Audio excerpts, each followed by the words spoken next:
তুমিও কিছু আহার গ্রহণ করুন।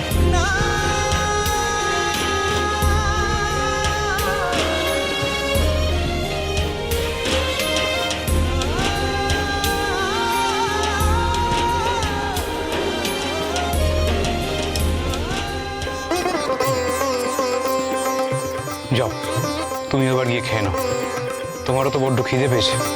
যাও, আর দেরি করো না, যাও যাও। তোমরাও সবাই খেয়ে নাও, আর বসে থেকো না, খেয়ে নাও খেয়ে নাও খেয়ে নাও।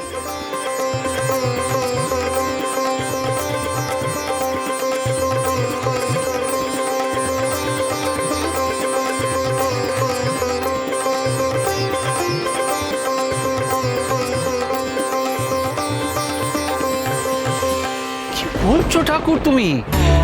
বীরেন্দ্রনাথ, বীরেন্দ্রনাথ, এই বেটারা তো রোজই ভোগ পেশাদ পায় গো, হ্যাঁ, কিন্তু যারা পায় না, হ্যাঁ, যাদের ওই ভোগ পেশাদ বেশি প্রয়োজন, মা তাদের কাছেই ভোগ পেশাদ পাঠিয়ে দিয়েছেন গো। হ্যাঁ, ও বাবা ঠাকুর, তুমি কি বলছো গো? আমি তো কিছুই বুঝতে পারছি না। গোমুখ একেবারে। আমি বুঝেছি ঠাকুর, আমি বুঝে গেছি। দেখো গো, তোমরা কেউ চিন্তা করো না, মায়ের কৃপায় সবাই সবাই খাবার পাবে। নবীন পান্না, যাও যাও যাও, তোমরা সবাই মিলে ভোগের ব্যবস্থা করো, গিয়ে যাও, তাড়াতাড়ি যাও। হ্যাঁ, সবাই পেট ভরে খাবার খাবে, আরো ভোগ আসছে। কেউ চিন্তা করো না। মা তারা, জয় মা তারা। জয় জয় মা তারা। জয় তারা, জয় তারা, তারা তারা তারা মারে।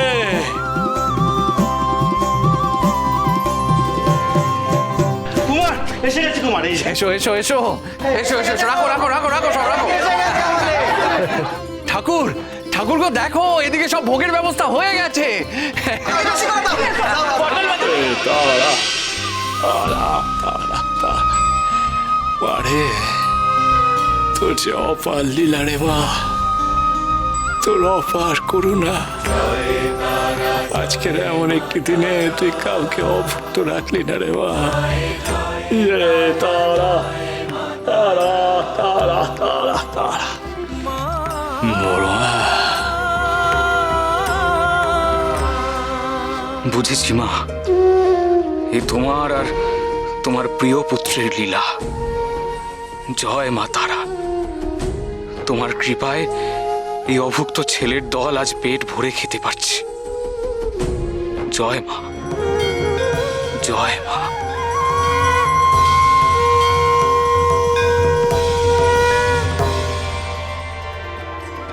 জয় মা তারা, জয়। সকলে ভালো করিস রে মা, মঙ্গল করিস রে। বামদেব,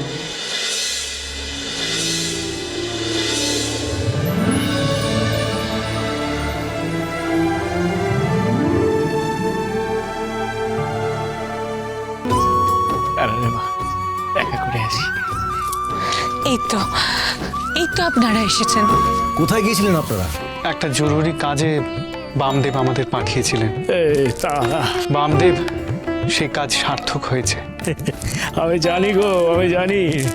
আমার বড় মা আমাকে সবটা বলেছে।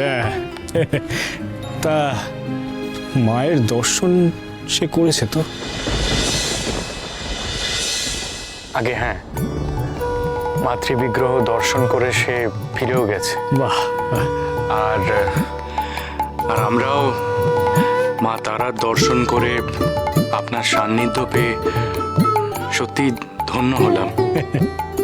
আসলে কি জানো তো মুকুন্দ বাবা, আজ হলো কৌশিকী অমাবস্যার পুণ্যতিথি। এই দিনে মায়ের অনেক লীলা দেখা যায় তো। আচ্ছা ঠাকুর, এই কৌশিকী অমাবস্যার মাহাত্ম্য ঠিক কি? হঠাৎ এত জাঁকজমক, এত আয়োজন কেন পুজোর প্রস্তুতিতে? কৌশিকী অমাবস্যা অন্য সব অমাবস্যার থেকে এই কৌশিকী অমাবস্যা একটু হলেও ভিন্ন। তন্ত্রমতে এবং শাস্ত্রমতে ভাদ্র মাসের এই তিথি হলো এক বিশেষ তিথি। এই বিশেষ তিথিতে কোনো তন্ত্র সাধক যদি তন্ত্র সাধনা করেন, অর্থাৎ গুপ্ত তন্ত্র সাধনা করে থাকেন, তাহলে তিনি আশাতীত ফল লাভ করতে পারেন। এই দিন সেই তন্ত্র সাধক তার কুল ও কুণ্ডলিনী শক্তি জাগ্রত করতে পারেন এবং তা জয় করতে পারেন। এবং শুধু তাই নয়, এই দিনে এক বিশেষ মুহূর্তে স্বর্গ এবং নরকের দ্বার খুব অল্প সময়ের জন্য খুলে যায়, আর ঠিক সেই সময় সেই তন্ত্র সাধক নিজের আত্মশুদ্ধি করতে পারে। অবশ্য মুকুন্দ বাবা, শুধু এই নয় গো, কৌশিকী অমাবস্যার এছাড়াও অনেক ব্যাখ্যা আছে। সেটা কিরকম? পুরাকালে অসুশ্রেষ্ঠ শুম্ভ এবং নিশুম্ভ প্রজাপতি দেব ব্রহ্মার তপস্যা করেন, এবং সেই তপস্যায় তুষ্ট হয়ে প্রজাপতি দেব ব্রহ্মা তাদেরকে বর দেন যে জগতের কোনো পুরুষ তাদেরকে বধ করতে পারবে না। তারপর কি হলো? তারপর একটা সময় দেবতারা অসুরদের অত্যাচারে অতিষ্ঠ হয়ে শরণ নেন স্বয়ং মহেশ্বরের কাছে। আর তখন শিব শম্ভু ভোলানাথ দেবী পার্বতীকে বলেন দেবগণকে উদ্ধার করবার জন্য।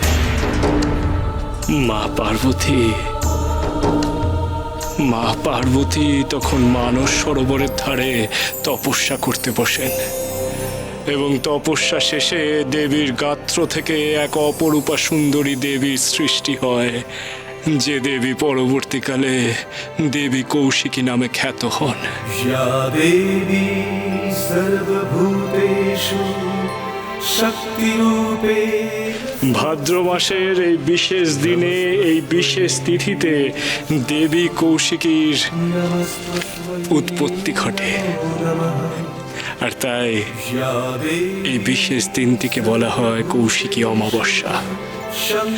পরবর্তীকালে দেবী কৌশিকী শুম্ভ এবং নিশুম্ভকে বধ করেন।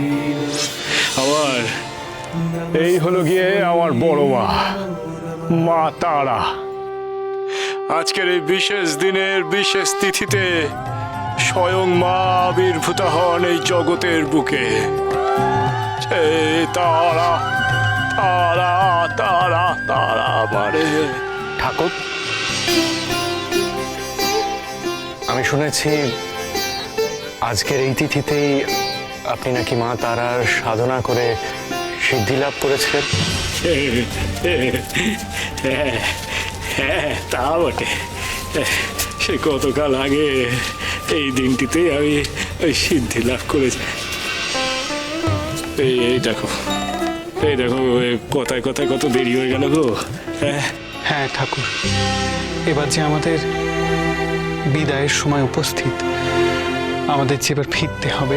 হ্যাঁ বাবু, এবার আমাদের সত্যিই এগোতে হবে।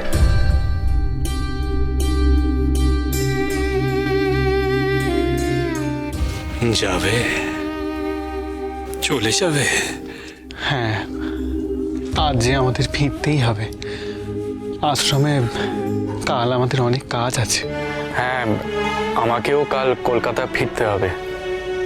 বেশ বেশ বেশ বেশ ঠিক আছে গো মুকুন্দ বাবা, আমিও তোমাদেরকে আটকাবো না। তবে ওই যাওয়ার আগে আমার একটি দাবি আছে, সেই দাবি কিন্তু তোমাকে মেটাতে হবে। হ্যাঁ, দাবি? কিসের দাবি? কি বলতে চাইছিস তুই বামা? যাওয়ার আগে তুমি আমায় একটা গান শোনাবে রবি।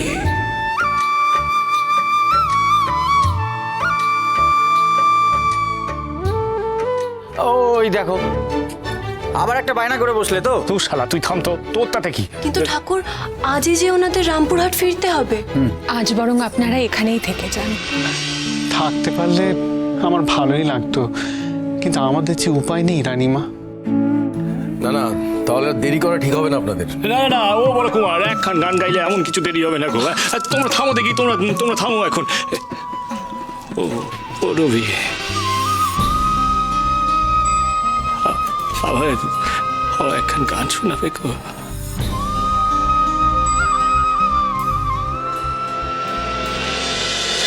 মহাবীর